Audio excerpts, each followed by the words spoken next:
La Biblia nos revela claramente que el mundo va a terminar cubierto de tinieblas. Y de ninguna manera tenemos nosotros que asustarnos, y la mayor parte de los cristianos que están conscientes, que están despiertos, que están bajo una comunión continua con el Espíritu de Dios a través de la Biblia, van a ser alertados, van a ser avisados y vamos a tener paz en medio de todo lo que va a suceder. El mundo terminará completamente en tinieblas, además de la confusión política, económica y religiosa que ya estamos atravesando. Dice Isaías capítulo 60, versículo 1, levántate. Es precisamente en medio de la oscuridad cuando se levanta la lámpara. ¿Se acuerdan lo que dijo Jesús? Una lámpara no se esconde debajo de la mesa, sino que se levanta. Y si en algún tiempo o para qué nacimos fue para esta época. Es precisamente cuando Dios nos llama en este tiempo a que nos levantemos y alumbremos.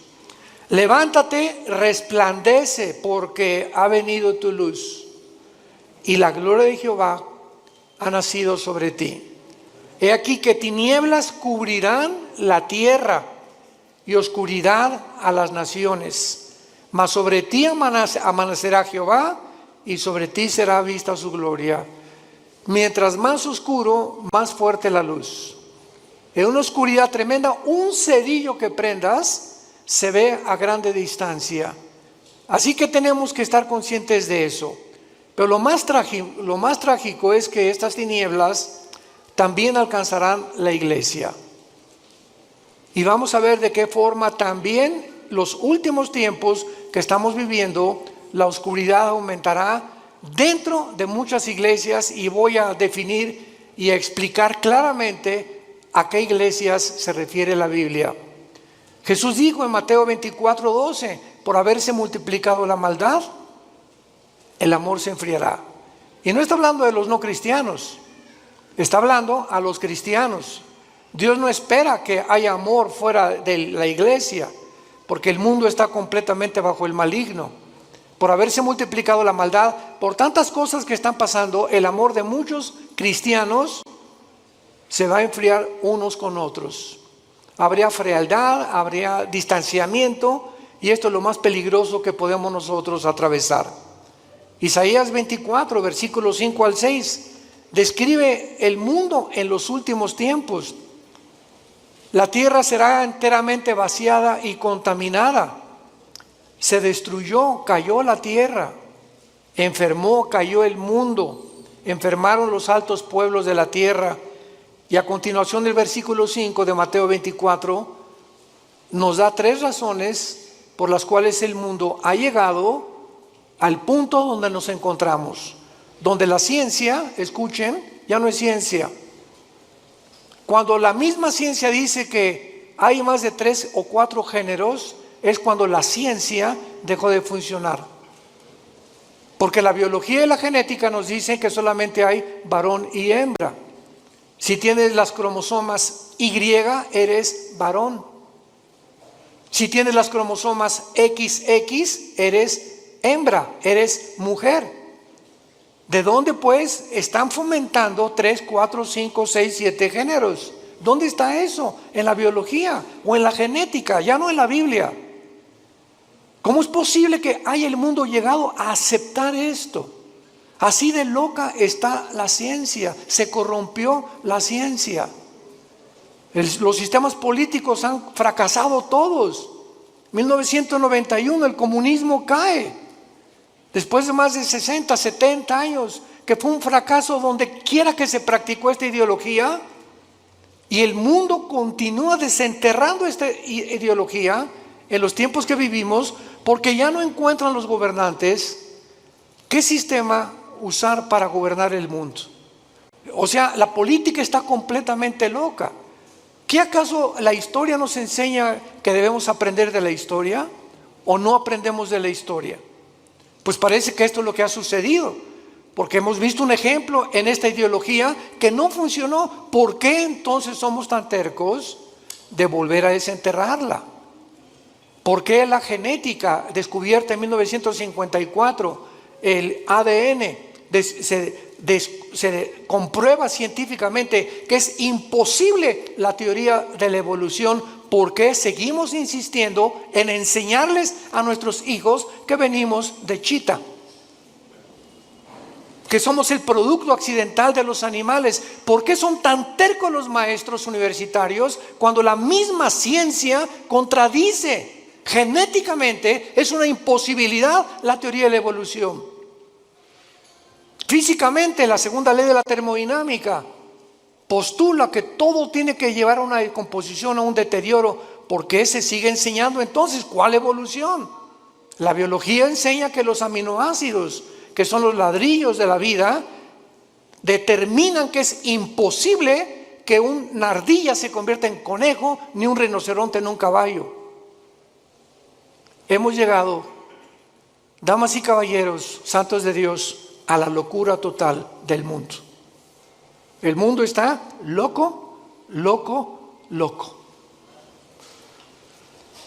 En Lucas 18 Jesús dijo: cuando el Hijo del Hombre venga, ¿hallará fe en la tierra? Sin embargo, los cristianos, a pesar de todo esto que estamos atravesando, donde ya la gente no sabe qué es blanco y qué es negro, ya no sabe qué es bueno y qué es malo, ya no sabe qué es dulce y qué es amargo. Así está el mundo actualmente. Hay un relativismo total, filosóficamente, socialmente, antropológicamente, en todas las disciplinas académicas en las que el mundo se ha desarrollado en los últimos siglos. En el libro de Daniel, todos los que traigan su Biblia los felicito, porque son los entendidos. Precisamente ahí se ve, ya las iglesias están llenas de cristianos sin Biblia. Traen el Calimán o el Esto. El libro de Daniel nos muestra claramente hace 2600 años. Vean cómo la Biblia fue escrita con tantos siglos de anticipación, anticipándonos, porque Dios es el primero y Dios es el último. Entonces, si Dios es el primero y Dios es el último, Él es el único que nos dice cómo comenzó el universo, quiénes somos y a dónde terminará la humanidad. Y cuando sabemos a dónde terminará la humanidad, podemos prepararnos. No estamos en tinieblas. La luz la tenemos en la Biblia y tenemos que abrir los ojos más en estos tiempos para cuidar a nuestra familia, para cuidar a nuestros hijos, para cuidar a nuestros nietos, para poder dejarles una herencia, si el Señor no viene antes por nosotros, donde ellos podamos morir en paz y saber: no le dejé ni una casa, no le dejé dinero, no le dejé riquezas a tus hijos, les dejamos una herencia que se llama Jesucristo. Porque podrás morir en paz al saber que tu hijo, si tiene a Jesucristo, Él se va a encargar de él. Tal vez ande mal y lo que tú quieras, pero si tiene a Cristo tu hijo, Dios se va a encargar de ellos. Porque herencia de Jehová son los hijos.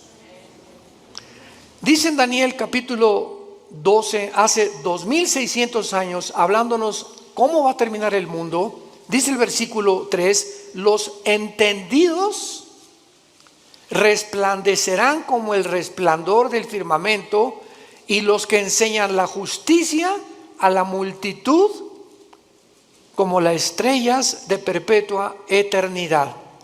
Vemos nosotros aquí en este versículo lo que repite el versículo 10: muchos serán limpios y emblanquecidos y purificados. Se refiere que a muchos cristianos en este tiempo en que estamos viviendo se van a purificar más y más y más y más, porque estamos esperando la venida del Señor.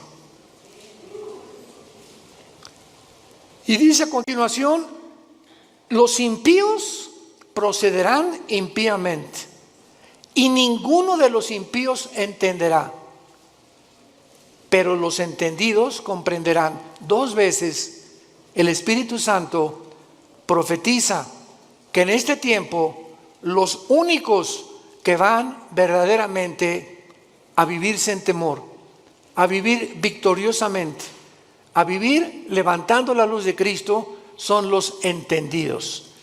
Y para que podamos acercarnos un poco más y profundizar, veamos quiénes son los entendidos en el libro de Deuteronomio capítulo 4 en el Antiguo Testamento, el mensaje que Moisés les dio a Israel antes de entrar a la tierra de Canaán. Veamos la sistematización y la sincronización sobrenatural de la Biblia. Como toda la Biblia es un solo espíritu, un solo pensamiento. Dice Deuteronomio 4, versículo 5: mirad que les he enseñado estatutos y decretos, como Jehová mi Dios me mandó, para que hagan en medio de la tierra en la cual entran para tomar posesión de ella. Guárdalos y ponlos por obra, porque esta es vuestra sabiduría y vuestra inteligencia ante los ojos de los pueblos, los cuales dirán: ciertamente pueblo sabio. ¿Y qué? Cuando tú obedeces lo que Dios te manda, te vuelves sabio y entendido. Es imposible que en los tiempos que estamos viviendo haya cristianos desobedientes. Tú sabes que como maridos debemos amar a nuestra esposa y ser fiel a ella.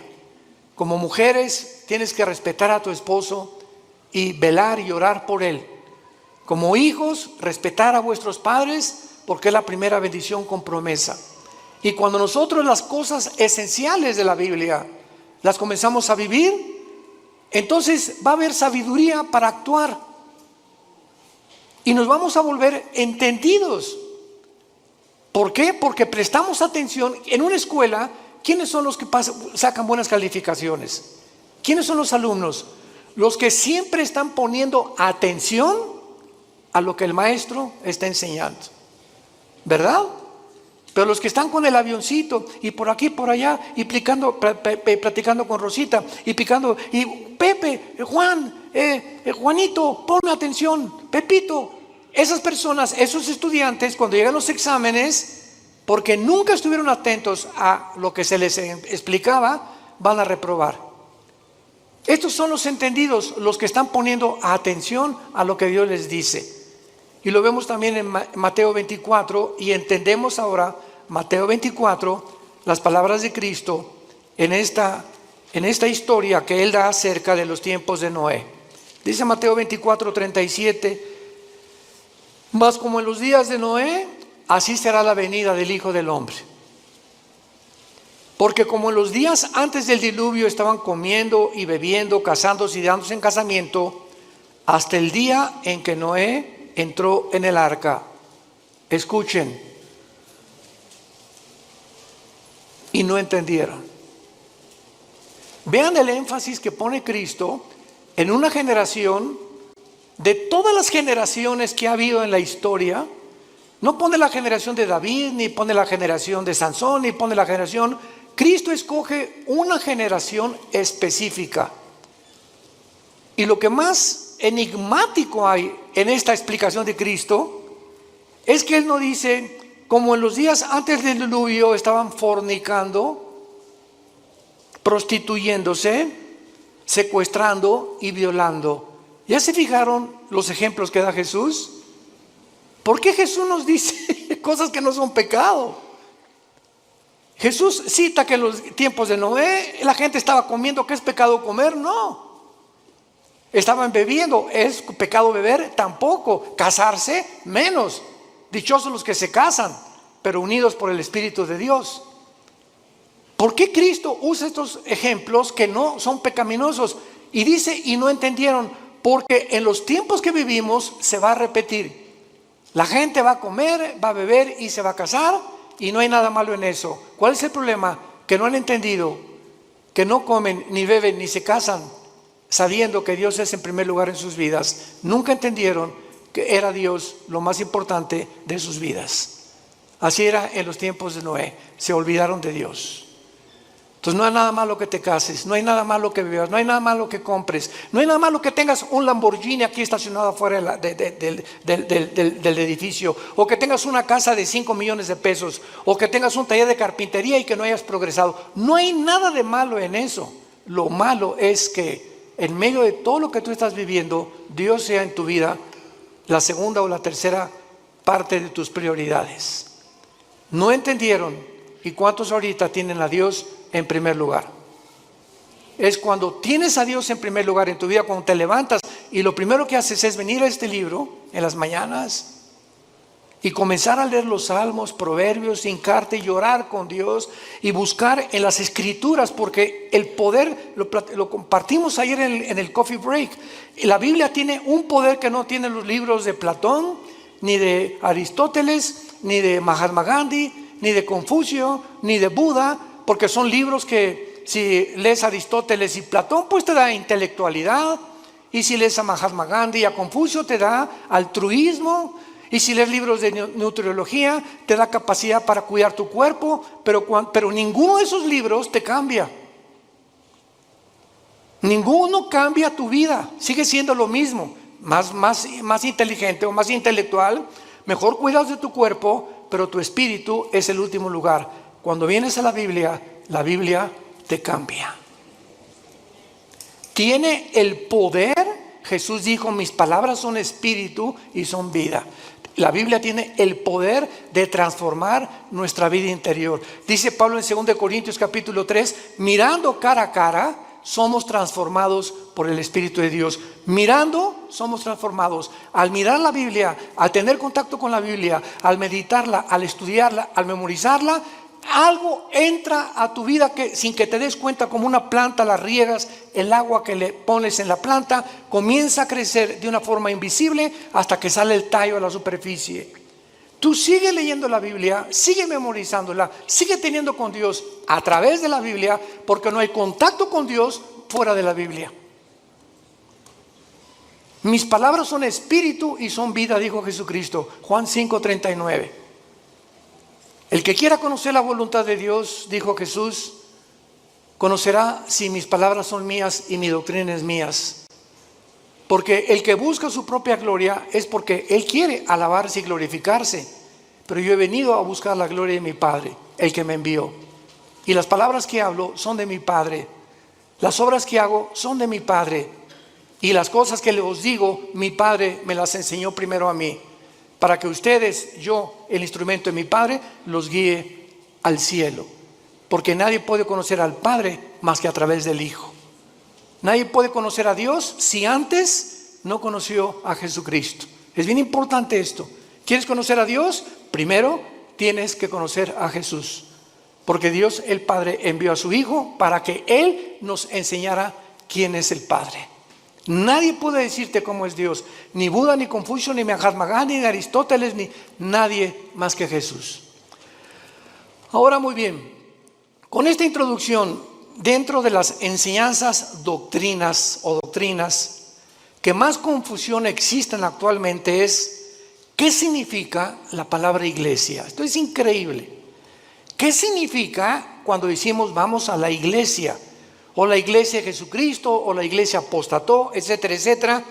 ¿Cuáles son sus funciones de la iglesia y cómo terminará en los últimos días? Vamos a comenzar con la definición. La palabra iglesia viene de la palabra griega ek, Enrique y K de kilo. Es un prefijo que significa fuera. Y klegos o klesia significa llamados. Entonces la palabra ekklesia significa llamados fuera. ¿Qué es la iglesia? Un grupo de seres humanos que hemos sido llamados, como Dios le dijo a Abraham: deja a tus ídolos, deja tu parentela, deja el mundo donde es y ven y sígueme. Y no le dijo Dios a Abraham a dónde iba a ir. Nunca nos dice Dios a dónde nos lleva. porque es por fe. Todos quisieran saber, ¿verdad? Bueno, yo quizá seré predicador, quiere que sea yo doctor o quiere que sea licenciado, porque caminar con Dios es caminar todos los días en un mundo invisible, guiado simplemente por el Espíritu de Dios. Y Abraham es el padre de la fe, porque obedeció a Dios sin saber a dónde iba, pero simplemente porque Dios lo llamó. Entonces la iglesia somos personas que Dios nos ha llamado a salir fuera de las diversiones del mundo, de la forma como el mundo se comporta, de la cultura del mundo, de las cosas que el mundo ama, los deseos de la carne, los deseos de los ojos y la vanagloria de la vida, del aplauso, la popularidad, la alabanza del mundo que unos buscamos unos con otros. Y fue la razón por la cual los fariseos no creyeron en Cristo.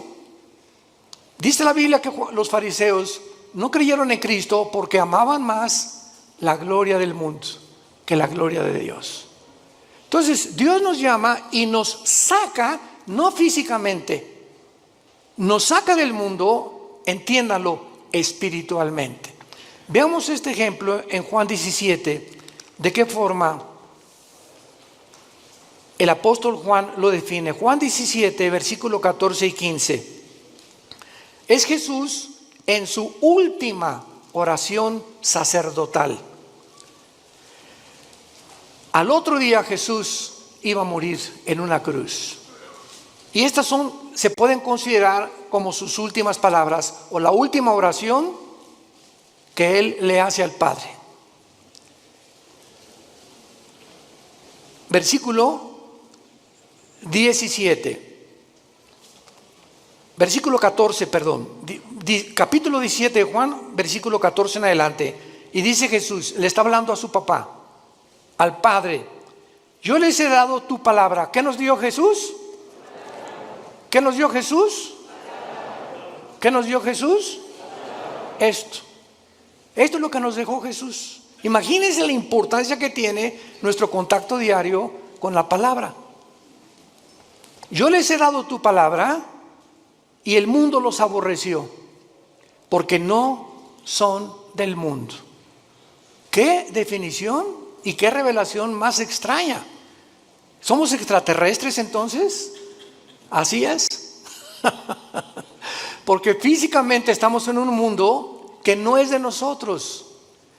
Dios le ha placido que nazcamos en un mundo ocupado por el enemigo. Dios le ha placido ponernos en un desierto, porque el mundo es un desierto. No tiene nada que ofrecernos el mundo, como Dios puso a Israel cuando lo sacó del mundo que es Egipto a un desierto. Entonces estamos en un desierto, en un mundo donde hay serpientes y escorpiones, sequedad, vaciedad, sed, hambre, donde no hay nada en ese desierto que nos pueda proveer o nos pueda traer una verdadera satisfacción. Y fue lo que Dios les quiso enseñar a los judíos en el desierto. ¿Por qué los sacó por ahí? Dice Deuteronomio 8, para saber que ustedes sepan que yo soy Dios. Nunca les faltó el agua, nunca les faltó un sastre, nunca les faltó una botella de Bonafont, nunca les faltó los zapatos, no les faltó dentista, no les faltó médicos, no les faltó nada en un desierto donde no hay Kmart, ni tampoco Comer, ni tampoco consultorios, ni tampoco tiendas, ni zapaterías, en un mundo donde Dios quería mostrarles que Él es suficiente para proveernos todo lo que necesitamos. Y por eso ellos no eran del desierto, los judíos, el hogar final era la tierra prometida, pero tenían que atravesar ese desierto. Tenemos que atravesar el mundo que estamos viviendo, porque nuestra meta no es este mundo, es el cielo con Dios. Cuando Dios transforme el mundo, regresaremos al mundo, restaurado por Él. Por eso Jesús dijo que no somos del mundo. Cuando tú eres cristiano, de repente ya no te llevas con tu compadre porque él habla puras groserías y se emborracha o es drogadicto o se goza que tiene amantes, y porque tu comadre, ¿verdad?, puro chisme te dice todo el vecindario, como las verdulerías y en los mercados, y comienza a encontrar amigos que tienen relaciones sexuales con su novia o con su novio, etcétera, etcétera, y nos comenzamos a sentir como peces fuera del agua, y comienzas a buscar otro tipo de amistades porque ya te duele, ya sientes que no pertenecemos a esas fiestas, no pertenecemos a esas reuniones, no pertenecemos a esa forma que al mundo lo divierte, porque ya no somos del mundo. Si tú no sientes esto en tu corazón, te falta pasión por la verdad. Te ruego por ellos, porque no son del mundo, como tampoco yo soy del mundo. Y no ruego que los quites del mundo, sino que los guardes del mal.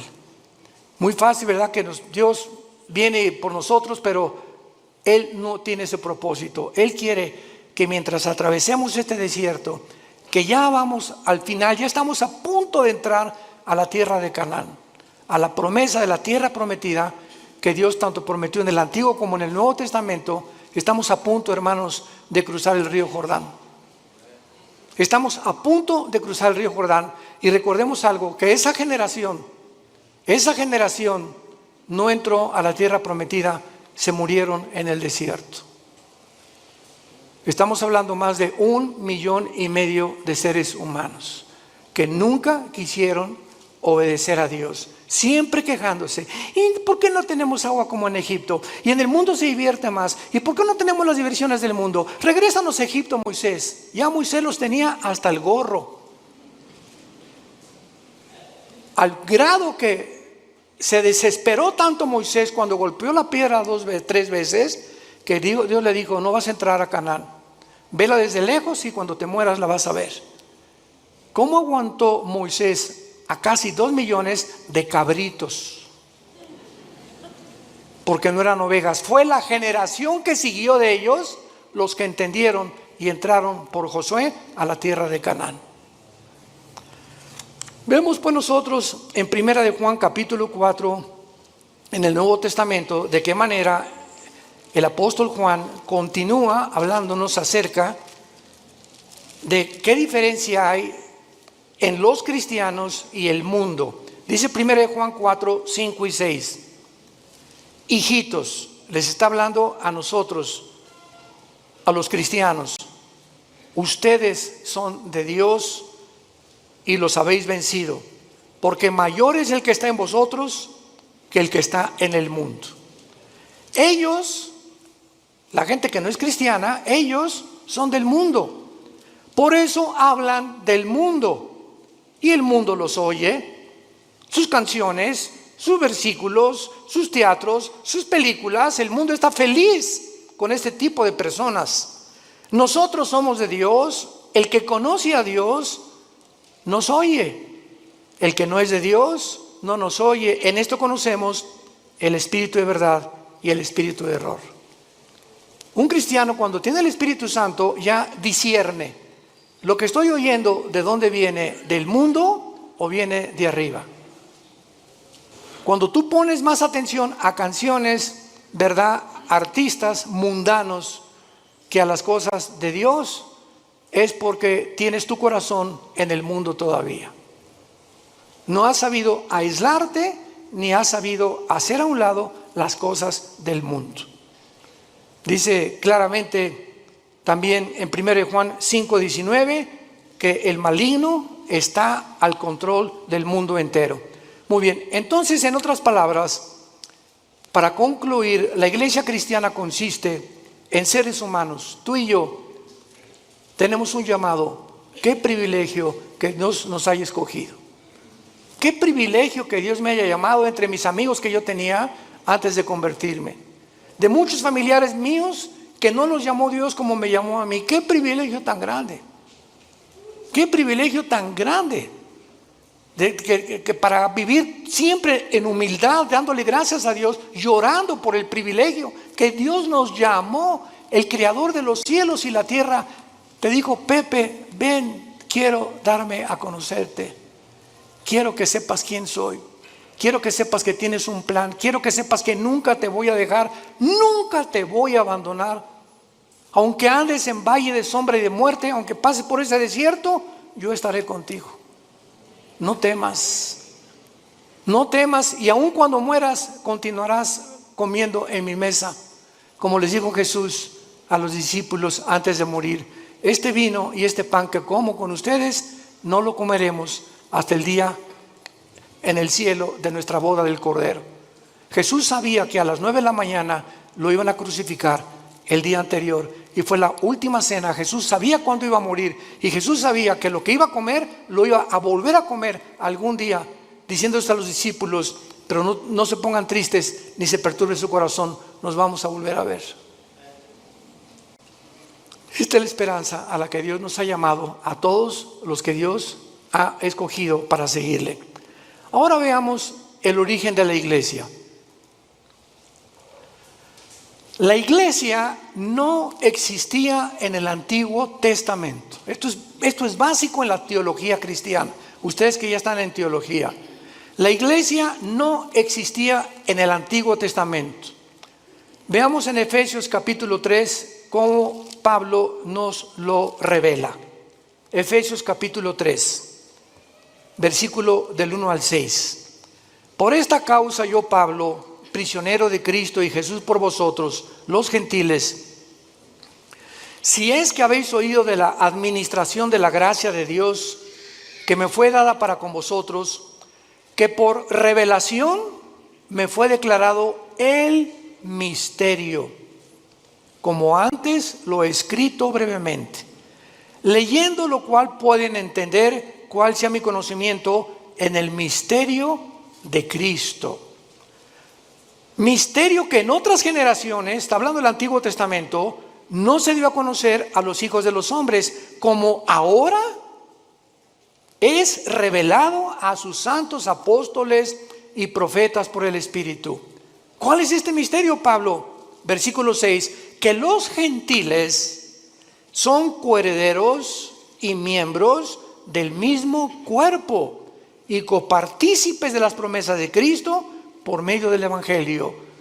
En el Antiguo Testamento los judíos se enorgullecieron, le dijeron a Cristo: somos descendientes de Abraham, pero no hijos de Abraham.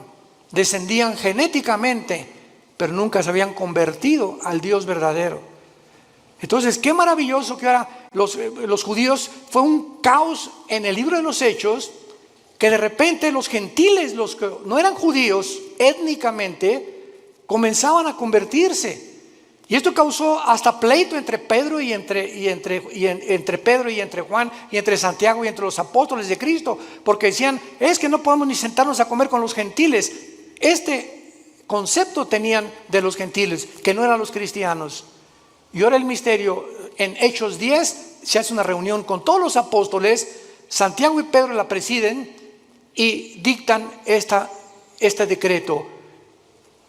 Dios ahora va a descender no solamente sobre Israel, sino los mexicanos, los que están en Tlalnepantla, los que están en Querétaro, los italianos, los chinos, los griegos, y ahora este conjunto de todas las nacionalidades del mundo, ya no Israel, de todas las naciones de Israel se va a hacer un cuerpo.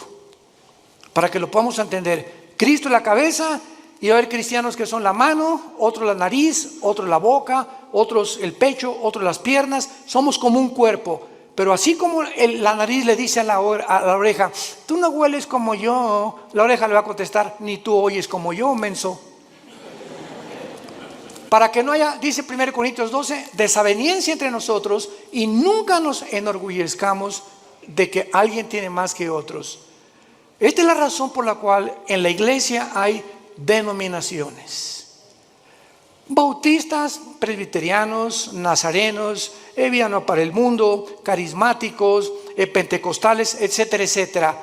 Pero ¿qué es lo que nos une? Aunque hay diferencia en ciertas doctrinas no esenciales, lo que nos une es el amor. El amor. Porque cuando alguien dice que yo soy bautista y es pentecostal, y comenzamos a hacer diferencia olvidándonos que cuando Pablo perseguía a la iglesia, se le apareció Cristo y lo tumbó del caballo. ¿Y qué le dijo Jesús a Pablo? ¿Por qué me persigues? Jesús se estaba identificando con los que le seguían. Y si despreciamos a algún hermano nosotros porque es de otra denominación, estamos despreciando a Jesús. Porque Él pertenece también a Jesús, nuestro Señor y nuestro Salvador. Tengamos cuidado por eso, de amarnos y soportarnos. Los pentecostales que hablan lenguas y que imponen las lenguas y otra cosa, otros creen que tienen demonios, otros que nada más puro evangelismo, otros le dan importancia pues solamente a las misiones, otros son de la teología y la reforma, que no hay milenio, otros son dispensacionalistas. Dentro de la iglesia hay diferentes doctrinas que han sido cubiertas por cristianos o por denominaciones. Pero lo que nos une no son las doctrinas no esenciales, sino si tú crees que la Biblia es la palabra de Dios, si tú crees que la salvación es por la gracia, sin ninguna obra, si tú crees que es por la sangre de Cristo el perdón de nuestros pecados y que a los 3 días resucitó y vamos a resucitar, no me importa lo que el letrero de la botella, presbiteriano, nazareno, bautista, no me importa lo que la botella diga, me importa lo que la botella tiene dentro. El contenido en tu vida, si tienes a Jesús, eres mi hermano y te debo de amar. Y si no estoy de acuerdo contigo, no lo vamos a estar todavía, nos vamos a poner de acuerdo tal vez ahí arriba. Pero mientras estamos aquí vamos a soportarnos y vamos a perdonarnos. Porque el amor cubrirá todas las faltas. Y la ley se cumple con el amor a los demás. Entonces, este es el origen de la iglesia. La iglesia es una nueva entidad que no existía en el Antiguo Testamento. Es el cuerpo de Cristo. Veamos cómo se formó este cuerpo en Pentecostés, pero lo explica Pablo en 1 Corintios capítulo 12, versículo 13. 1 Corintios 12, 13. ¿Cómo se forma esta nueva entidad que no existía en el Antiguo Testamento?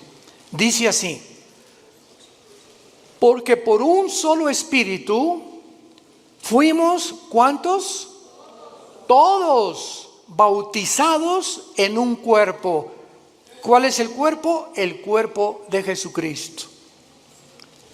Sean judíos o griegos, esclavos o libres, a todos se nos dio a beber de un mismo espíritu.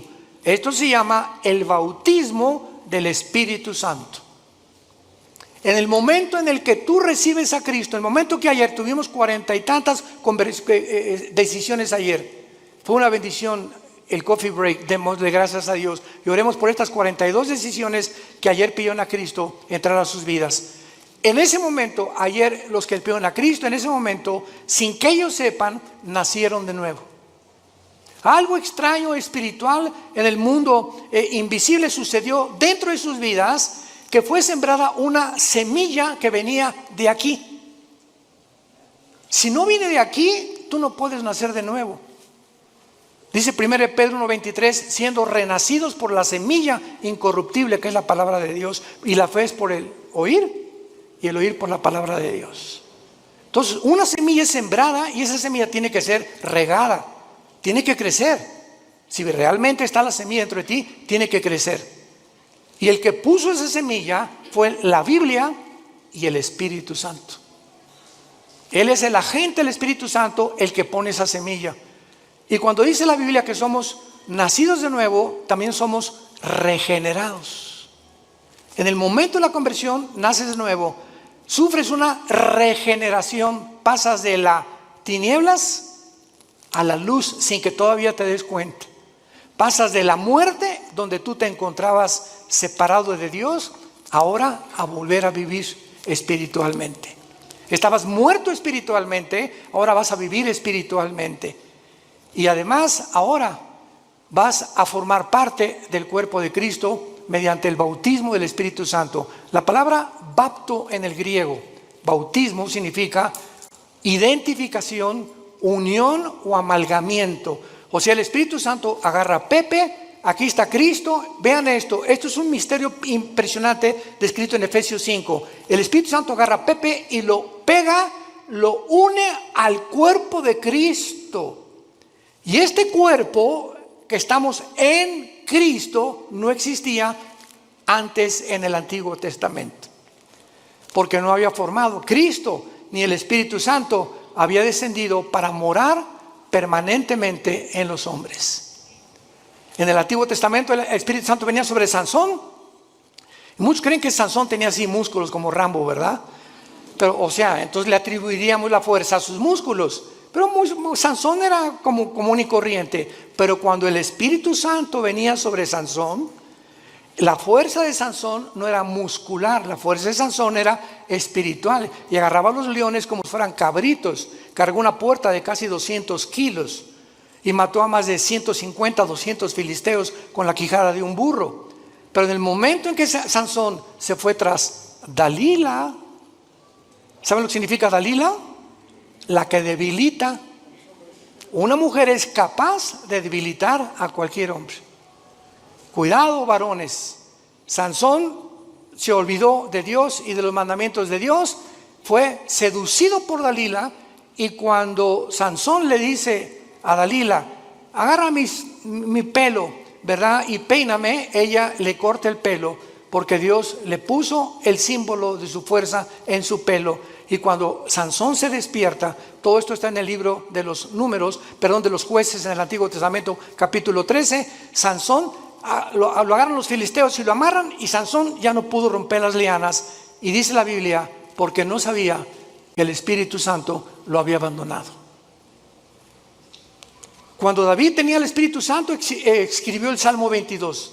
Dios mío, ¿por qué me has separado? Horadaron mis manos y mis pies, sobre mis ropas echaron suertes, me miran como toros de Basán. David, 1000 años antes de Cristo escribió la crucifixión. Y cuando estaba el Espíritu Santo en él, era inspirado para escribir las profecías. Pero el Espíritu Santo se iba de David, y David era como cualquier hombre, como tú y como yo. Ahora no. Ahora dice 1 Corintios 6, 19. ¿Qué no saben que ustedes son ahora el templo del Espíritu Santo? Ahora somos nosotros, ya no hay tabernáculo, ya no hay los edificios. Nunca, por el amor de Dios, le llamamos a la iglesia. La iglesia somos nosotros las personas. Los edificios los cambiamos en teatros, en un salón auditorio, uno construido. La iglesia somos nosotros.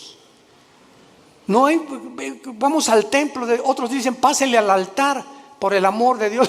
El altar somos nosotros ahora. Ya no hay ningún altar físico, visible.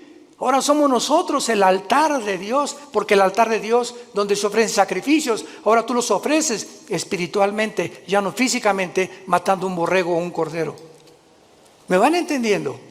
Qué importante es que tengamos estas verdades que son bíblicas. Ahora vamos a Romanos 6, y ahí se nos explica, ya sin ninguna duda, todo el procedimiento del nacimiento tuyo, mi nacimiento, en un mundo donde nosotros no pertenecemos. Dice Romanos capítulo 6, ¿qué pues diremos? ¿Perseveraremos en el pecado para que la gracia abunde? En ninguna manera. Porque los que hemos muerto al pecado, ¿cómo viviremos aún en él? Pongan atención. ¿O qué no saben? Parecería que la iglesia en Roma no sabía. Pablo los exhorta. ¿Qué no saben? Que todos los que hemos sido bautizados en Cristo. ¿A qué bautismo se está hablando Pablo? No al bautismo en agua. Porque el bautismo en agua no nos regenera. Todos los que hemos sido identificados, amalgamados, unidos. Recuerden lo que significa la palabra bautismo. Amalgamados, identificados, unidos. Y lo traducimos así para que tengan mejor entendimiento. ¿Qué no sabes? Que todos los que hemos sido unidos en Cristo Jesús, hemos sido unidos en su muerte. ¿Qué significa esto? Que hace 2000 años, cuando Jesús murió en la cruz, tú estabas ahí, yo estaba ahí, Estábamos en Cristo cuando Él moría, moríamos juntamente con Él. Pero ¿cómo puede ser cierto esto, hermanos, si yo nací 2000 años después? Espiritualmente, el mundo invisible nos es revelado, porque en el momento en que moría Cristo, Dios sabía que tú y que yo lo íbamos a recibir. Y ya estábamos en Cristo, en esa cruz. Por eso cuando recibes a Cristo, Él muere, con su muerte paga tus pecados, dándonos a entender que tú y yo moríamos, pero ahora Él moría en mi lugar porque yo no los podía pagar. Qué tremenda revelación, ¿verdad? Porque son versículo 4, pero no solamente queda ahí. Además, somos sepultados con Él para muerte por el bautismo. Cuando nacemos de nuevo, el Espíritu Santo nos pega con Cristo, morimos con Cristo. Cuando Cristo fue enterrado, tú y yo fuimos enterrados con Él. Ahora lo explico. A fin de que como Cristo resucitó de los muertos por la gloria del Padre, así tú también andes en vida nueva. Un cristiano que recibe a Cristo, ha muerto con Cristo, ha sido enterrado con Cristo. Y si hemos sido enterrados es porque el antiguo Pepe, la antigua Carmelita, el antiguo Armando murieron cuando yo recibí a Cristo. Yo estoy muerto a los ojos de Dios ya. Ya Dios no tiene nada contra mí. Absolutamente nada contra mí, porque me ha recibido por gracia y me ha dado lo que yo no merezco. Y lo que me queda por vivir ahora, aunque ya por eso la salvación no se puede perder, porque ya fuimos muertos, enterrados y resucitados con Cristo, estamos unidos con Él eternamente. Ahora simplemente nos queda crecer en la gracia y el conocimiento de Dios y obedecer a Dios para que las bendiciones que iban a tener en Canaán en el Antiguo Testamento, las tengas en esta vida. Y en la nueva vida, cuando entres a Canaán, no seas descalificado para servir a Dios. ¿Van entendiendo esto? Muchos dentro de 2 o 3 años lo van a entender. No importa, pero los que son inmaduros todavía en Cristo y los que son niños en Cristo, esto les sirve para ir dándose cuenta la profundidad de lo que es la vida cristiana. Y dice el versículo 5, porque si fuimos plantados juntamente con Él, fuimos, está en tiempo pasado este verbo, fuimos plantados con Él en la semejanza de su muerte, lo seremos en la de su resurrección. Si ya realmente hemos muerto con Cristo, sepultados con Cristo y resucitados con Cristo, nuestra garantía es volver a vivir. Y esto nos habla claramente que fue efectuado mediante el bautismo del Espíritu Santo, cuando fuimos bautizados con Cristo en el momento de la conversión. Durante muchos años, desgraciadamente, se enseñó, yo pasé esa época, el siglo pasado, los 80s, 90s, donde decían a los que ya eran cristianos, pasen a recibir el bautismo del Espíritu Santo. Si pasas a recibir el bautismo del Espíritu Santo es porque no eras cristiano, pero si eres cristiano no necesitas recibir nada, estamos completos en Él, dice Colosenses capítulo 2. No hay nada que nos falte ya de recibir de Dios, ni hablar en lengua, ni el bautismo del Espíritu Santo. Lo único que nos hace falta es crecer en la gracia y su conocimiento. Cuando un niño nace, no nace sin una pierna, sin un hígado, sin un pulmón. El niño nace completito. Y si nace incompleto es porque hay un problema grave en él. Y cuando Dios hace una obra, no la hace imperfecta, la hace perfecta. Hemos nacido y hemos sido perfeccionados ante los ojos de Dios. Y dice Efesios 2, que ya estamos sentados junto con Dios en las alturas. Ya estamos allá arriba, sentados juntamente con Él.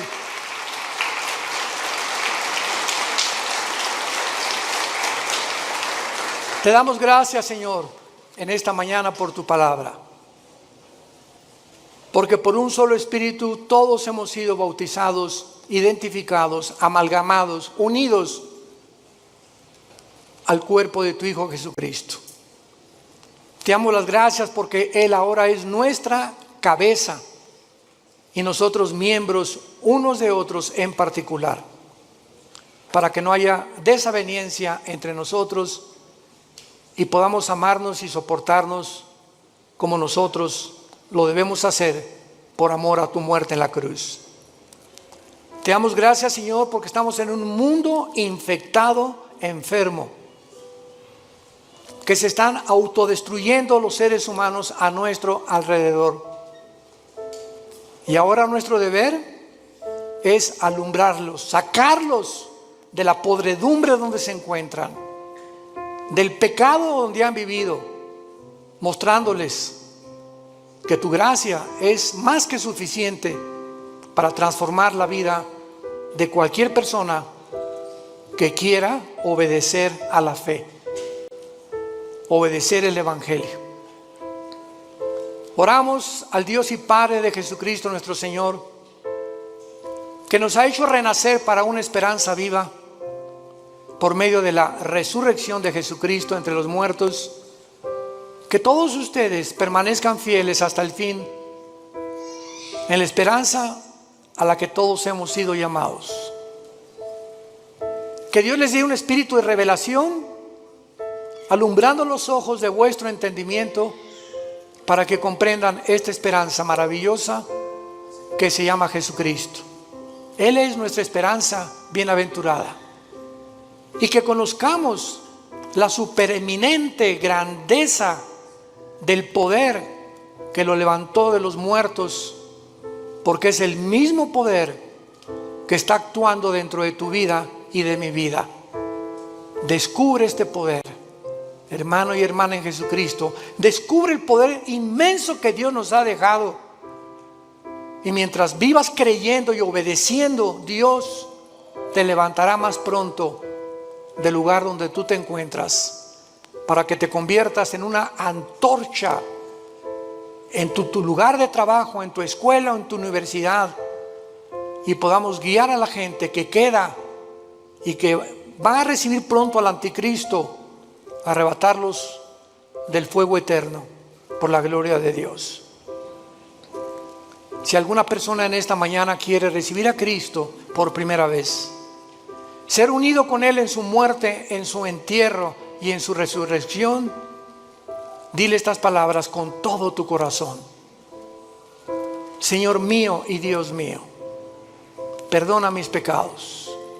Creo que en la cruz pagaste por ellos y que a los 3 días resucitaste de los muertos.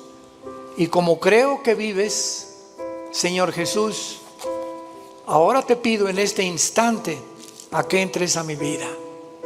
Te recibo como mi Señor. Gracias por darme la vida eterna y haberme hecho renacer mediante la predicación de tu santa palabra. En el nombre de Jesús, amén.